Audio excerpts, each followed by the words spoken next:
आप सभी को एक सूचना है।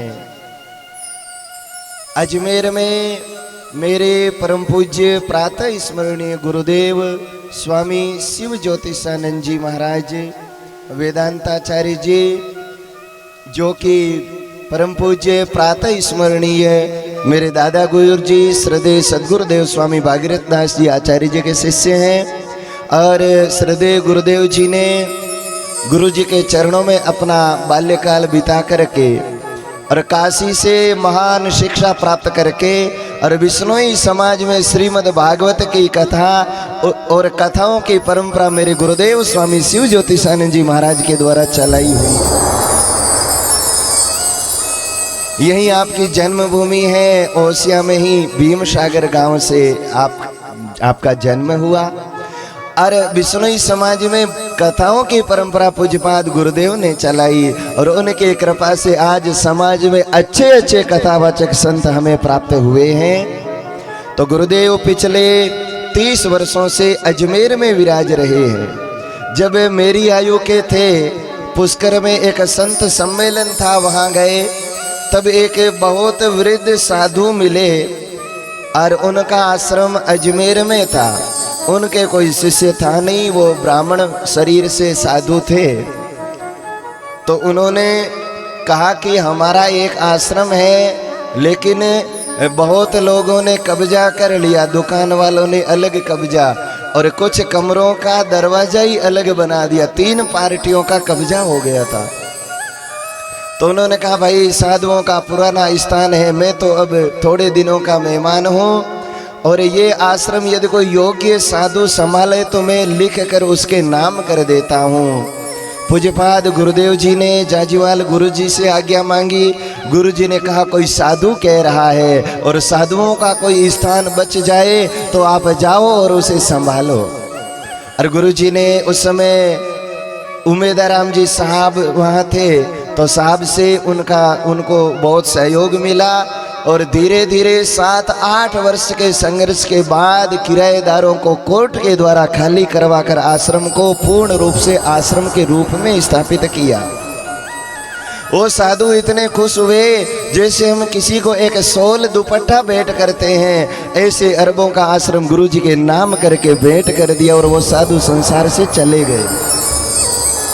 फिर वहाँ गुरुकुल बनाया सन 2000 में विद्यार्थियों को रखना शुरू किया और आज 30 विद्यार्थी पिछले 24 वर्षों से 30-35 की संख्या में विद्यार्थी रहते हैं। और मेरे साथ छोटा बालक आया है, इसको आप मेरे साथ छोटा बालक आया दीपक।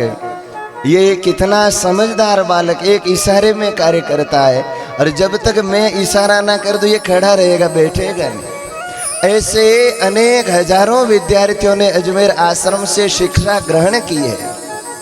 और इस समय अभी यात्री बहुत आते हैं, कोई भी कंपटीशन एग्जाम होता है वो अजमेर ही होता है।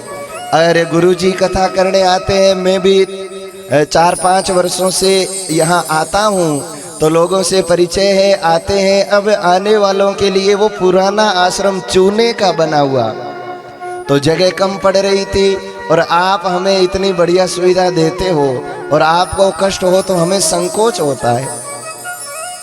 इसलिए पिछले वर्ष जाजीवाल दौरे पर चर्चा चली, सद्गुरुदेव जी ने आज्ञा करी कि अब उस आश्रम को हटा करके नया बनाओ और फिर नक्शा पास करवाया। तो हम जैसा चाहते थे 5 मंजिल का नक्शा नगर निगम ने हमें प्रदान कर दिया। और श्रद्धेय सद्गुरुदेव जी ने कृपा करके और आगे जो रामनवमी आ रही है 17 अप्रैल को, उन्होंने आज्ञा की है कि 17 अप्रैल को हम पुनः उस आश्रम की नींव लगाकर उस कार्य को शुरू करेंगे। पूज्यपाद सद्गुरुदेव भगवान ने उस कार्य को प्रारंभ कर दिया है।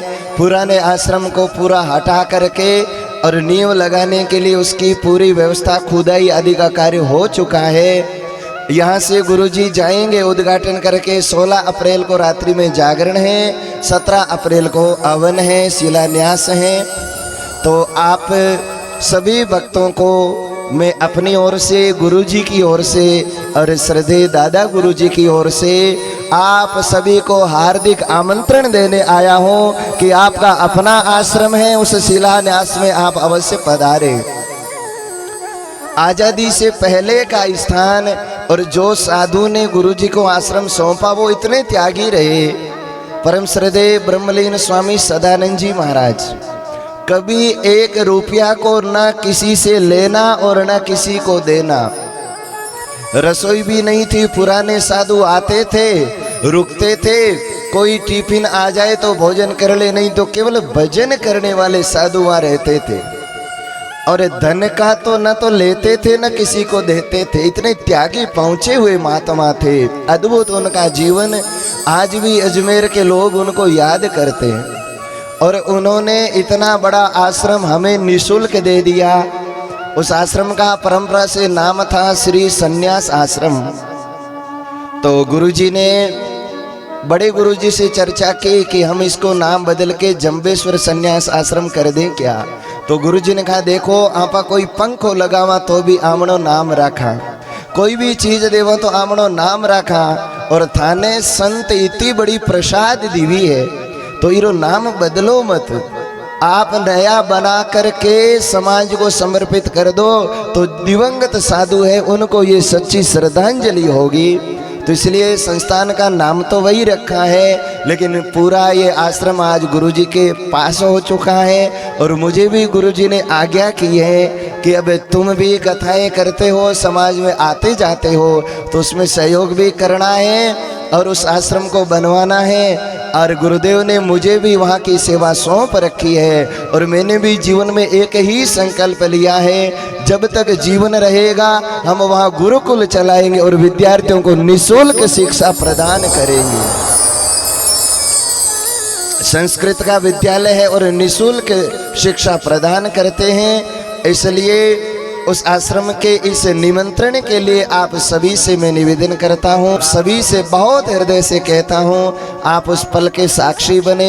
एक सुंदर स्थान बना करके समाज को समर्पित करना चाहते हैं, जिसमें एक तो आवासीय गुरुकुल है, संस्कृत विद्यालय से 24 वर्षों से चल रहा, 2000 से 2024 अभी, लेकिन उसमें अभी उतनी व्यवस्था नहीं है। तो नया भवन बन जाएगा तो कम से कम 100 विद्यार्थी रखने का हमारा उद्देश्य है। दूसरा, आगंतुक यात्रियों के लिए वीआईपी कमरे हो, सुविधा से युक्त हो और स्वादिष्ट भोजन निःशुल्क सभी को मिले। तीसरा, परीक्षा के लिए जो परीक्षार्थी आते हैं, कई बार एक इंटरव्यू आ जाए, 1-4 दिन बाद है, तो अब विद्यार्थी आएंगे तो बार बार आना जाना करेंगे, कितना किराया लगेगा। और होटल में तो 12 घंटे के 500 से 1000 रुपये विद्यार्थी कैसे देगा। इसलिए विद्यार्थियों के लिए जो परीक्षा के लिए 2, 5, 10 दिन के लिए आते हैं, उनके लिए हम एक मंजिल अलग से सुरक्षित रखेंगे, बहनों के लिए अलग, भाइयों के लिए अलग। और जिस समय रीट की परीक्षा थी उस समय 156 विद्यार्थी भाई बहन वहाँ रुके थे, लेकिन फिर भी जगह कम पड़ गई थी, तो फिर हमें भी संकोच करना पड़ा। इसलिए बंधुओं अभी इसको नूतन बनाएंगे और 1 वर्ष में जितने धार्मिक अनुष्ठान होते हैं सब वहाँ आयोजित होते हैं। जिज्ञासु कोई साधु और कोई भक्त भजन करना चाहे कि अब मुझे बैठकर केवल भगवान की भक्ति करनी है, तो उनको हम अलग से वानप्रस्थ की सुविधा भी देते हैं। नित्य 6 बजे से 7 बजे तक 1 घंटा प्रभात फेरी होती। बोलो जंबेश्वर भगवान की।